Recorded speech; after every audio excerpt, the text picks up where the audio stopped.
This is the Fantasy Football Game Plan, where we talk about fantasy football and the NFL.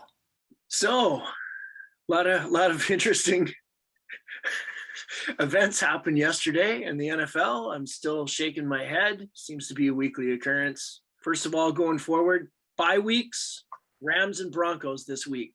If you have any Rams or any Broncos, they're not going to be available. No. And what about the glam of Cam? He's back. Oh yeah, I was so happy when they flagged him for that unsportsmanlike penalty. He took off his helmet. And I'm thinking that's a penalty, and then sure enough, penalty. Just like, way to go! First play out of the gun, and you already cost your team 15 yards. I mean, I guess we got to look at him as a potential pickup for quarterbacks this week because they said that he's going to be the starter. He already had $10 million is starting money, isn't it? Like, who gets paid $10 million to sit on the bench? right. $10 million is not sitting on the bench money. Right. I guess that's why New England let him go, because they didn't want to pay him to not play. And Mac Jones is doing phenomenal this year right now. So yeah, well, there's another guy to look at, looking at fantasy pickups for this week. Bridgewater's a guy who's always on our list for possible pickups, so we can't go to him this week. And then Matt Stafford won't be playing next weekend, so you might have to replace him. I'd say Mac Jones. I mean, Thursday night against Atlanta. Atlanta's not a good team. Did you see that game last weekend? I saw the final score, and I was watching Patterson to see what kind of numbers he was putting up because I had him as my flex. I was keeping an eye out on the game, but he only scored 3 points. We talked a couple weeks ago about Atlanta's running back situation. He got hurt, by the way. Patterson got injured. Yep. And he's probably not going to be around for a while. And we had talked about stashing Wayne Gallman because Wayne Gallman actually played and got a lot of work when Patterson went out. And Davis has not been very good lately, like we've talked about. Davis hasn't done anything all year. He struggles to run the ball. And Gallman last year for the Giants was one of the better running backs of the league when Saquon Barkley was gone. I don't know if he asked too much money. That's why he got released. Oh no, he was a suitcase guy this year. He went to a couple teams before he landed in Atlanta. I think he spent some time in San Francisco. Yeah, he's bounced around a bit, but I think he's going to be playing against New England. I mean, New England's got a pretty great defense, but they might be focusing on shutting down Pitts. So possibly there'll be some points there in the run game if you need a running back. Wayne Gallman for Atlanta. There's a few teams that have these revolving running back situations. So we're back on San Francisco again. JaMychal Hasty's out tonight. This is right before the Monday Nighter we're talking. And guess who's off IR? Jeff Wilson Jr. So we haven't talked about him in a long time. But with Hasty being down, you basically got Mitchell and Jeff Wilson Jr.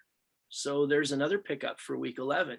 Yeah, let's see what happens today against a strong defense. Okay, so another running back. You want to sprinkle in any thoughts on Mark Ingram? Yeah, he looked good yesterday, catching balls, running touchdowns, doing great. Doesn't even look like they need Kamara with Ingram there. Yeah, I mean, he was on a bad team. He was available in my league for a while. Somebody picked him up, and that's a major score because he's going to get tons of work, both in the run game and the passing game.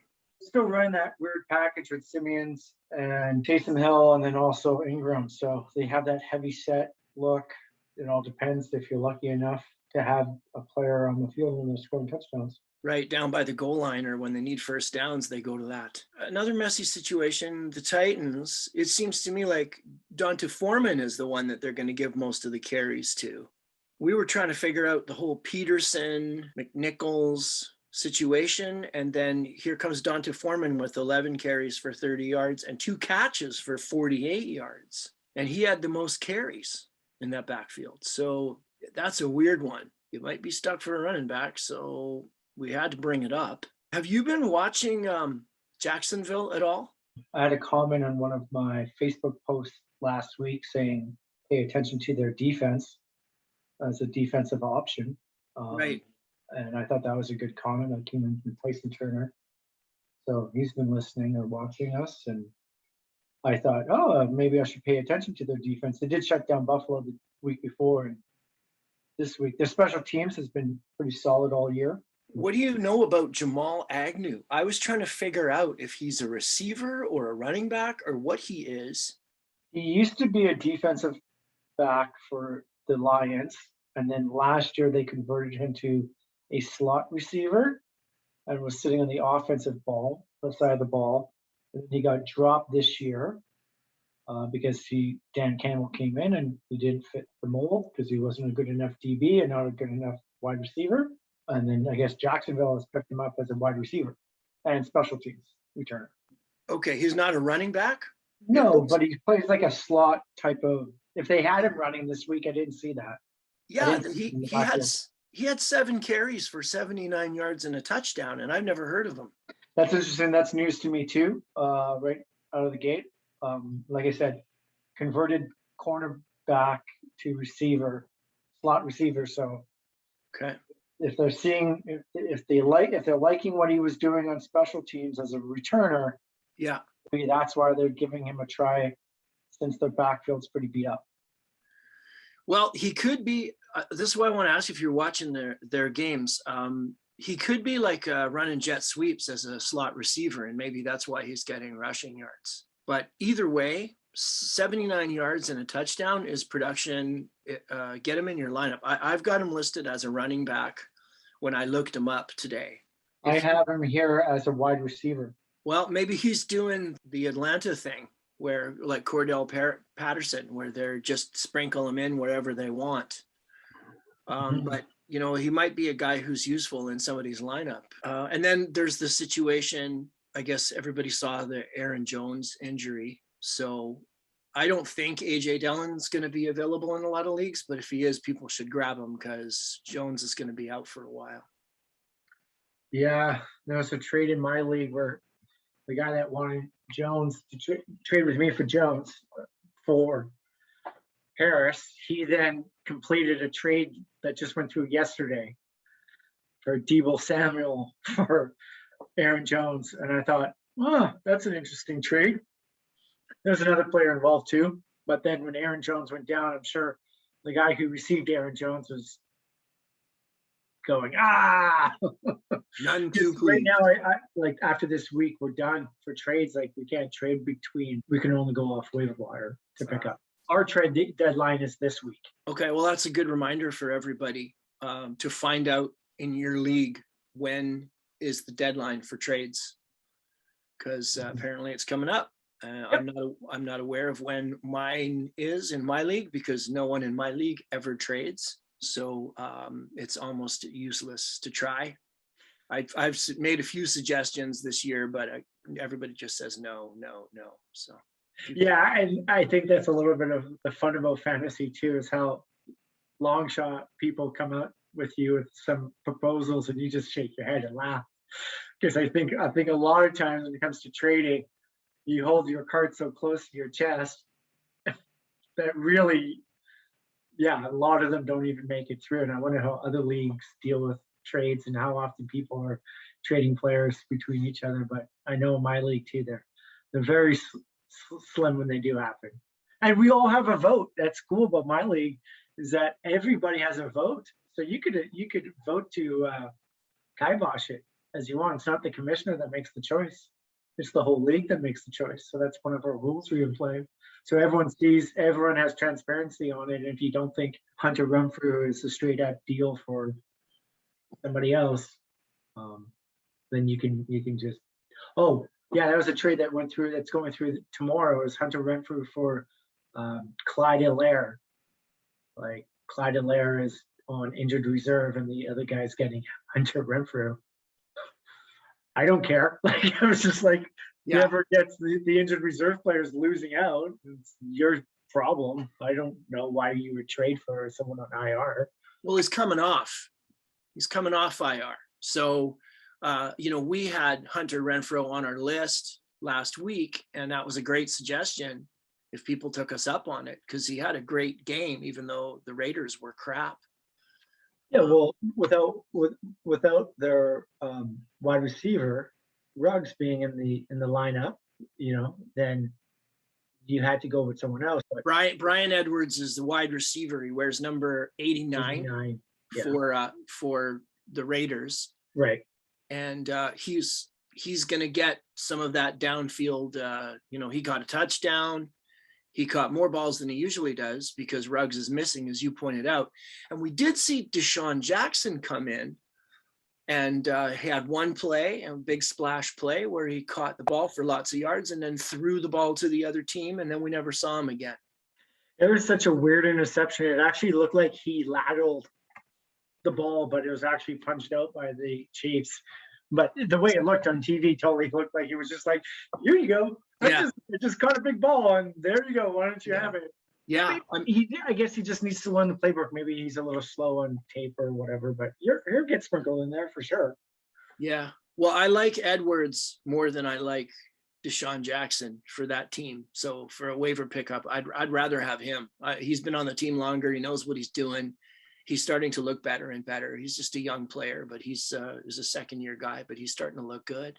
Mm-hmm. I definitely agree with you. Yeah. Here's another guy, second-year guy, I believe, Van Jefferson with the Rams. This is such an interesting situation we've got now because they traded for Odell Beckham, and you thought that he was going to be a nice extra piece because they already had Robert Woods, they had Cooper Kupp, they have Van Jefferson, who we had on our list last week as a pickup. Now things have changed a little bit. Robert Woods is gone with a knee injury. He's done for the year. So Van Jefferson is still a guy worth looking at. And now they've got Odell Beckham. So I think for this week, probably Van Jefferson for the next couple of weeks is going to be the better player. But down the road, it might be OBJ. Yeah, I don't understand OBJ's decision. He went from what he thought was a crowded wide receiver room that offense like to run the ball to a heavier set wide receiver room. Kupp is number one in fantasy right now. Woods, before his knee injury, was right up there as well too. Van's catching them, Higbee's catching. Yeah. Where does Odell fit in? For a Super Bowl, sure, but it's just a joke. Like if you really wanted to go to a team to be their true number one, I kind of look at the Rams almost like the New York Rangers of the football league right now. Do you just go to the Rams? I don't know if you watch NHL hockey, but all the superstars go to end their career at the Rangers. Everything ends through the Rangers. So I'm wondering if it's the same thing too with the Rams. Everyone's just trying to end their career at the Super Bowl because they don't have any draft picks left. They have no future. They just this year. They have this year, and then it's the Chargers in LA for years to come. I think a lot of guys like to live and work in New York and Los Angeles rather than say going to Green Bay, Wisconsin, or Cleveland. I think it's a lot more fun to be in LA, and you can get on TV and you can get commercials and stuff like that. Also, the Rams are good. So he's got a chance to win a Super Bowl, but I'm kind of keeping my eye on him. You were questioning his decisions. That's the thing about him. It's always been the thing about him. It's like, what is going on in here? And I want to see what he does to that team, because knowing his history, he's very disruptive. And I'm wondering if the Rams don't start to suck a little bit because he's there. That could be a thing. There's a lot of egos, and I'm curious to see how he's going to get along with Stafford. Stafford's never won a Super Bowl, so it's not like Odell Beckham Jr. is going to walk in there and have great reverence for, like he would for Aaron Rodgers or Brady or one of those guys when they say, "Hey, get lined up properly." I want to see what happens when Stafford starts to get in his ear a little bit. Is he going to turn around and say, "Well, who are you, Baker Mayfield? Like, what have you ever done?" I think going back to the topic of waiver wire picks, Odell is probably picked up in many leagues, but Van Jefferson is someone to definitely start tonight. Yeah. Next week. And next Yeah, year. let's see what happens. Let's see what happens going into playoffs. Like, we only have 5 more weeks of fantasy to go before the playoffs. And I just want to say, like, you really knocked it out of the park with your Tyler Conklin pick for a tight end. We were talking about him last week and how you were playing him. And I mean, he's more consistent. I by the way, I got 0 from Jasecki. Thank you very much. The number 3 overall tight end. Thank you for 0 points. If I lose tonight, it'll be because of Goose Eggy. But anyways, you were talking about Tyler Conklin, and he caught 3 balls, and 2 of them were touchdowns, a total of 11 yards. They weren't long touchdowns, but Kirk Cousins threw 2 touchdowns. Conklin caught 2 of them. So yeah, it's kind of like almost like one of those knock situations. The quarterback seems to find him on his 3rd read or something. Who knows? But that's the same thing too. Like Arnold had a great game too for Jacksonville, which you pointed out the other week too. That guy, he's on my list to possibly pick up because he did a great job this week as well too. So there's another guy we pointed out. Maybe you didn't start him this week, but I know he must be on your bench. I went back and got him like I said that I would after we talked last time when you were asking me about him. And I picked Arnold up again. He doesn't get the touchdowns, but he gets the work. And he's more consistent. I might start him over Goose Eggy next time. Well, yeah. Well, you have Agnew catching the ball, and then you have the Marvin Jones. And Marvin Jones is being targeted as the number 1 guy. So he's kind of the best corners playing on him. So Arnold is catching the balls inside because the linebackers are lining up on him. Yeah. And I watched some of the Seahawks game. It was hard to watch, but I noticed that Gerald Everett was getting a lot of receptions and a lot of looks from Russell Wilson. So I think he's somebody tight end wise to consider. Yeah, I drafted him. I had to let him go because there was other needs, like Patterson, that I needed to pick up. But I think my tight end situation is great at the moment, so I'm gonna just leave it as is. And yeah, maybe if someone goes down, I'll look at that guy, and if he's available. And the Seahawks guys, since we are on the West Coast, seem to be the popular choices.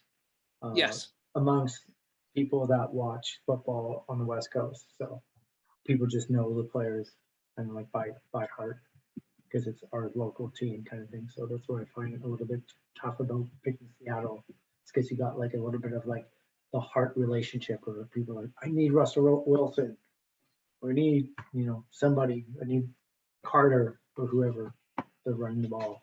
They got 0 points in the game. Lockett did nothing. Metcalf got thrown out.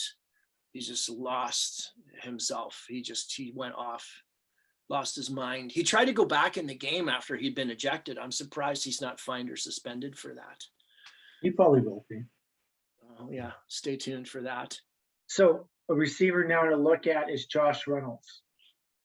Acquired off of waivers last week, picked up from Tennessee. Yeah.